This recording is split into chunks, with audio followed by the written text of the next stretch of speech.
Hello everyone, स्वागत है आपका हमारे यूट्यूब चैनल पे। मैं हूं आपकी टीचर अंजना और आज की क्लास रहेगी एनटीएससी की सैट की, जिसमें हम डिस्कस करेंगे मैथ का एक टॉपिक पॉलिनोमियल। तो चलिए ज़रा स्टार्ट करते हैं अपने टॉपिक को। तो हमारा पहला क्वेश्चन जो है आपकी स्क्रीन पे वो है the number of polynomials having zeros as -2 and 5 is.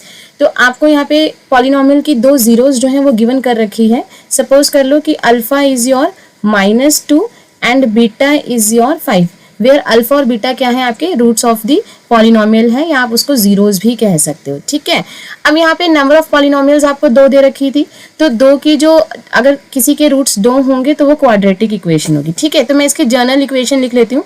General equation is के x square minus S x plus P. ठीक है, ये इसकी जर्नल इक्वेशन होती है। अब यहाँ पे ये जो आपका s है ये क्या है आपका, that is your sum of roots. ठीक है, ये आपको पता होना चाहिए, सम ऑफ रूट्स। एंड ये जो आपका p है this is your product of roots. ठीक है जी, अब आप क्या करोगे, अब यहाँ पे सम ऑफ रूट्स का मतलब है कि आपने अल्फा प्लस बीटा करना होगा, तो -2 + 5 करोगे तो यू गेट 3। ठीक है, और अल्फा बीटा यानी प्रोडक्ट ऑफ रूट्स, तो यानी 2 × 5 करोगे तो आपके पास आएगा 10। ठीक है, अब मैं क्या करूंगी, इस इक्वेशन में ये चीज डलवा दूंगी, तो k times of x square और यहाँ आ जाएगा -3x + 10। अब उसने बोला है कितनी नंबर ऑफ पॉलिनोमियल्स पॉसिबल है इसके साथ, है ना। तो अब यहाँ देखो जरा, आगे k लगा हुआ है, तो k कोई भी कांस्टेंट हो सकता है। k आप 1 भी डलवा सकते हो, 2 भी डलवा सकते हो, 3, 4, 5 एंड सो ऑन। तो यानी कि बहुत सारी पॉलिनोमियल्स जो हैं बन जाएंगी। ठीक है, तो इसका आंसर जो रहेगा वो रहेगा मोर देन 3। चलिए जरा नेक्स्ट क्वेश्चन देखते हैं।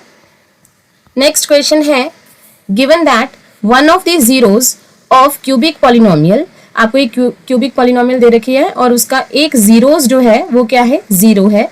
The product of the other 2 0 is, आपने प्रोडक्ट निकालना है बाकी दो रूट्स का। ठीक है, यहाँ पे जो जीरोज होता है उसका मतलब होता है रूट बोल दो या फिर फैक्टर बोल दो, एक ही बात है। ठीक है, अब यहाँ पे क्यूबिक पॉलिनोमियल है, तो क्यूबिक पॉलिनोमियल के जो 3 रूट्स निकलेंगे वो होंगे अल्फा, बीटा और गामा। मैं मान लेती हूँ कि अल्फा बीटा गामा उसके 3 रूट्स हैं, वेयर मैं उनमें से एक रूट अल्फा जो है वो 0 सपोज कर लेती हूँ। ठीक है, क्योंकि आपको गिवन है कि एक रूट 0 है, आप कोई भी डलवा सकते हो। ठीक है, मैंने अल्फा को 0 कर दिया।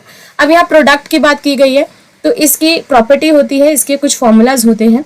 तो यहाँ पे मैं सम ऑफ प्रोडक्ट ऑफ इसका सम ऑफ प्रोडक्ट निकाल लेते हैं। तो सम ऑफ प्रोडक्ट की जो फॉर्मूला होता है वो होता है alpha beta plus beta gamma plus gamma alpha, which is equal to this is C/A।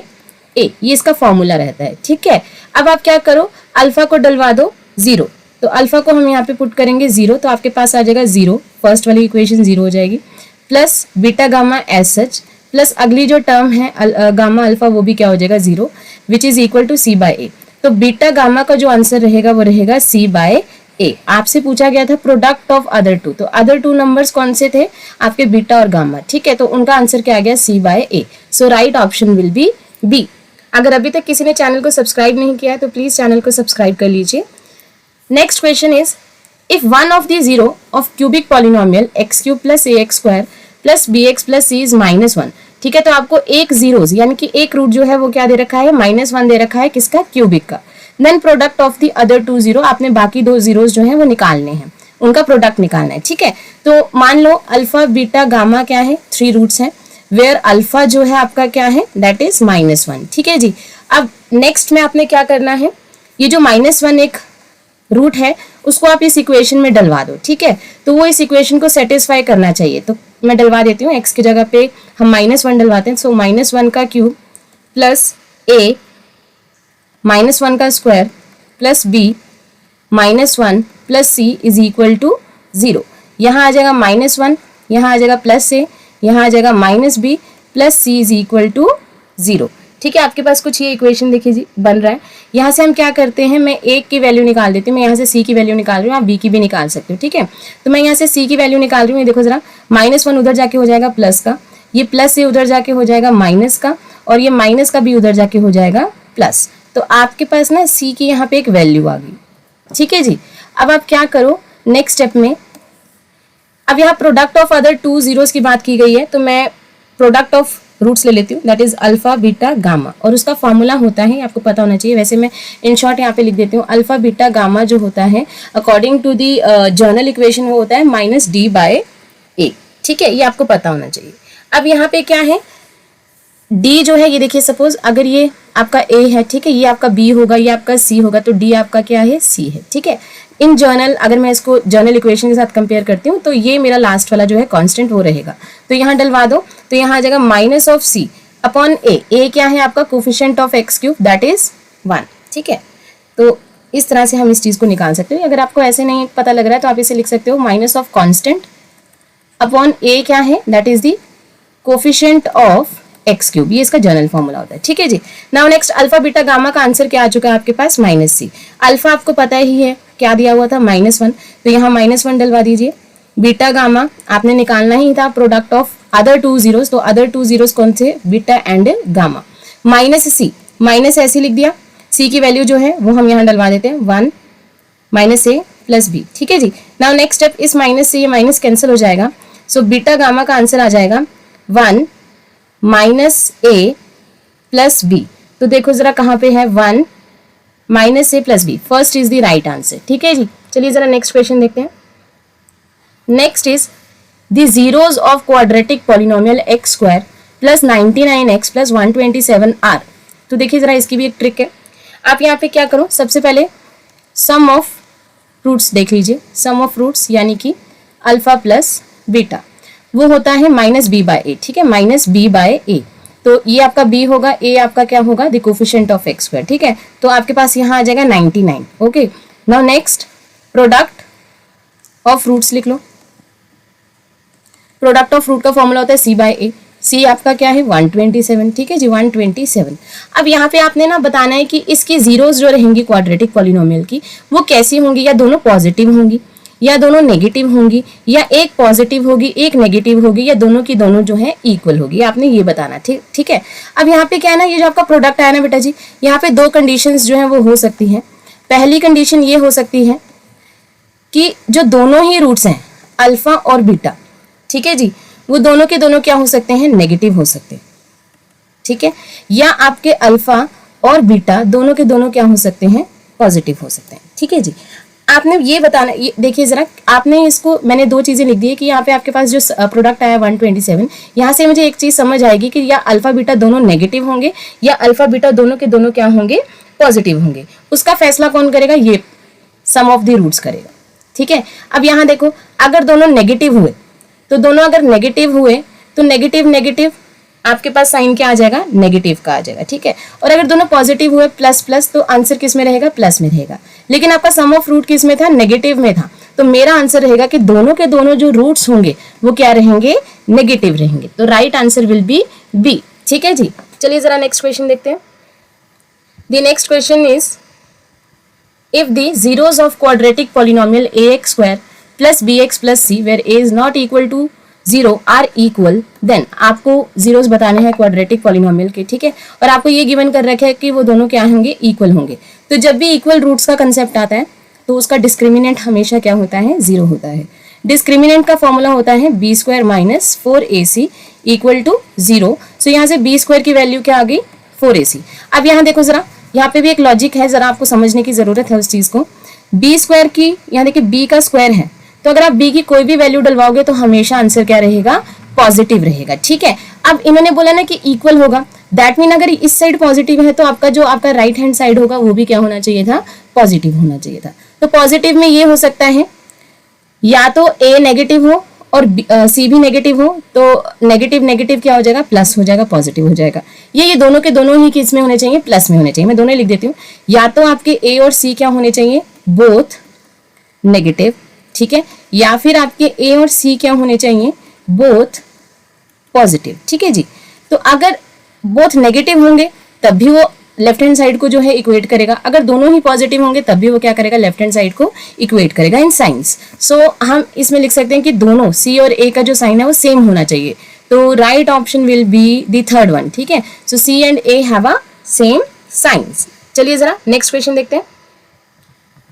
The next one is the degree of zero polynomial is, ठीक है जी। आपने जीरो पॉलिनोमियल का मतलब है कि कोफिशिएंट 0 है, और 0 को आप किसी भी डिग्री के साथ जो है मल्टीप्लाई करते जाइए। सपोज करो मैंने क्या कर दिया, 3 के साथ कर दिया, 0 को 5 के साथ कर दो, 8 के साथ कर दिया, 100 के साथ कर दिया, 1000 के साथ कर दिया, है ना। देखो कितनी बार हम इसका सोन, मैं यहाँ लिख देती हूँ सोन, ठीक है। तो जितनी बार भी करोगे सो 0 पॉलिनोमियल ही रहेगी। आपने डिग्री बतानी है, तो इसकी डिग्री क्या होगी, ना ही 0 हो सकती है, ना ही 1 हो सकती है, ना ही 2 हो सकती है। Answer will B not defined. आप मतलब हमें ये कंटिन्यूसली जो है चलता ही जाएगा और आंसर 0 पॉलिनोमियल ही रहेगा। तो डिग्री इसकी क्या रहेगी, नॉट डिफाइंड। चलो नेक्स्ट क्वेश्चन देखते हैं।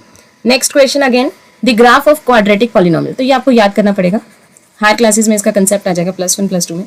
जो भी ग्राफ रहता है क्वाड्रेटिक पॉलिनोमियल का वो हमेशा पैराबोलिक फॉर्म में रहता है, ठीक है। तो right answer will B parabola. ये आपको लर्न करना होगा। चलो नेक्स्ट क्वेश्चन देखते हैं। नेक्स्ट क्वेश्चन है इफ 2, 3 आर जीरोज ऑफ, आपको एक पॉलिनोमियल गिवन है, देन a + b आपने निकालना है, ठीक है। आपको 2 जीरोज जो है ऑलरेडी गिवन कर रखी है इस पॉलिनोमियल की। तो यानी सपोज कर लेते हैं कि alpha is your 2 and beta is your 3, ठीक है जी।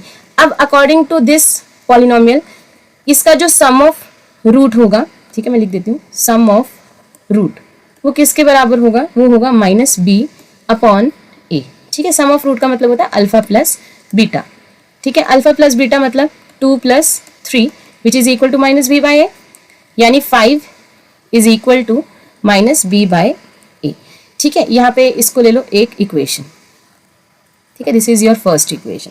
Now next product of roots कर लीजिए। प्रोडक्ट ऑफ रूट वो किसके बराबर होगा, वो होगा 6/a, ठीक है। प्रोडक्ट ऑफ रूट मतलब alpha beta is equal to 6/a। Alpha beta यानी 2 × 3 is equal to 6/a। This is 6 is equal to 6/a which is equal to 6 से 6 कैंसिल कर दीजिए। सो a की वैल्यू आ जाएगी 1। अब इस a की वैल्यू 1 को आप डलवा दो इक्वेशन 1 में। So 5 is equal to -b/1, so b की वैल्यू आ जाएगी -5। अब आपको a + b चाहिए था, तो आप क्या करो, ये दोनों की दोनों वैल्यूज जो है यहाँ उठा के डलवा देते हैं। a की वैल्यू कितनी आई थी 1 और b कितना आया था आपका -5। So 1 - 5 which is equal to -4। So right answer will be -4। चलिए जरा नेक्स्ट क्वेश्चन देखते हैं।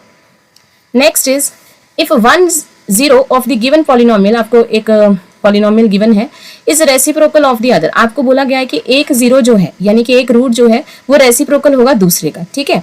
तो लेट कर लेते हैं फर्स्ट रूट जो है वो क्या है, अल्फा है। तो सेकेंड रूट जो होगा वो क्या हो जाएगा, उसका रेसिप्रोकल यानी 1/अल्फा। आपने k की वैल्यू फाइंड करनी थी तो बहुत इजीली हो जाएगा। आप क्या करो, सिंपल प्रोडक्ट निकाल लो, प्रोडक्ट ऑफ रूट्स निकाल दो, ठीक है। ऐसे केसेस में हमेशा प्रोडक्ट के साथ ही कर लिया करो।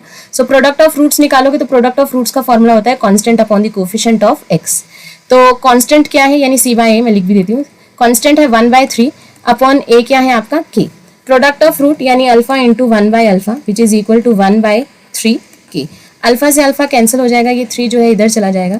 सो k की, या आप सिंपल बोलो k को उधर ले जाओ, 3 को ना लेकर जाओ, k को उधर ले जाओ, क्योंकि k की वैल्यू चाहिए थी ना। तो k की वैल्यू आ जाएगी 1/3। So right option will be D. So last question of this series, ठीक है। आई होप आपको क्वेश्चंस समझ आ रहे होंगे। अगर फिर भी किसी का कोई डाउट होगा तो हमें कमेंट बॉक्स में आप कमेंट करके पूछ सकते हैं। चलिए जरा नेक्स्ट क्वेश्चन देखते हैं, last question. If alpha beta are zeros of this polynomial then alpha square plus beta square. बहुत अच्छा क्वेश्चन है और ऐसा क्वेश्चन आपको 10th बोर्ड में भी देखने को मिल सकता है। तो यहाँ लिखा हुआ है if alpha beta are zeros of this polynomial then alpha square plus beta square की क्या वैल्यू रहेगी, ठीक है। तो यहाँ पे ना देखो आपको गिवन ही है। अब मैं क्या करूँगी, यहाँ पे सबसे पहले सम ऑफ रूट्स लिख लीजिए, यानी अल्फा प्लस बीटा वो क्या रहेगा -b/a। -b मतलब इसका कोफिशिएंट क्या है 1 है, तो -1/3। ये आपका क्या रहेगा बेटा जी, सम ऑफ दी रूट्स, ठीक है। अब आप क्या करो, इसका प्रोडक्ट भी लिख लो, प्रोडक्ट ऑफ रूट्स वो क्या रहेगा बेटा जी, दैट इज -2/3। तो प्रोडक्ट ऑफ रूट भी लिख दिया मैंने, सम ऑफ रूट भी लिख दिया। अब आपको इनके साथ ये जो आपके पास सम ऑफ रूट और प्रोडक्ट ऑफ रूट है, इनका ऐसा रिलेशन बनाना है कि मेरा कुछ alpha square plus beta square का एक रिजल्ट आ जाए। तो मैं कुछ भी नहीं करने वाली, मैं इसका कर दूंगी स्क्वायरिंग, यानी अल्फा प्लस बीटा का क्या कर दूंगी, स्क्वायर कर दूंगी, और उसमें से माइनस कर दूंगी 2 टाइम्स ऑफ अल्फा बीटा, ठीक है। ये एक रिलेशन है जिसे आप सॉल्व करोगे तो आपके पास आ जाएगा alpha square plus beta square. देखिए जरा करके देखिए, अगर आप इसको, मैं इन शॉर्ट करके भी दिखा देती हूँ। अगर आप इसको सॉल्व करोगे तो आपके पास आएगा alpha square plus beta square plus 2 alpha beta minus 2 alpha beta. So this is cancelled, आपके पास आंसर रह जाएगा अल्फा प्लस बीटा स्क्वायर। ठीक है जी, पर आपको ये रिलेशन पता होना चाहिए, ठीक है, कि इसको मतलब अगर आप ऐसी वैल्यूज निकालना चाहते हो तो ये रिलेशंस यूज होंगे। नाउ अल्फा प्लस बीटा का स्क्वायर क्या था, -1/3 का होल स्क्वायर, -2 अल्फा बीटा क्या है, -2/3। So this is 1/9 minus minus plus, that is plus 4/3। ठीक है, now next take an LCM, 9 is the LCM, this is 1 plus this is, इसको 3 से मल्टीप्लाई कर दो 4 को, तो आपके पास आ जाएगा 12। So answer will be 13/9। So right option will be B. I hope आपको आज की क्लास जो है अच्छी लगी होगी, समझ आई होगी। और अगर अभी तक किसी ने चैनल को सब्सक्राइब नहीं किया है तो please make sure subscribe my channel.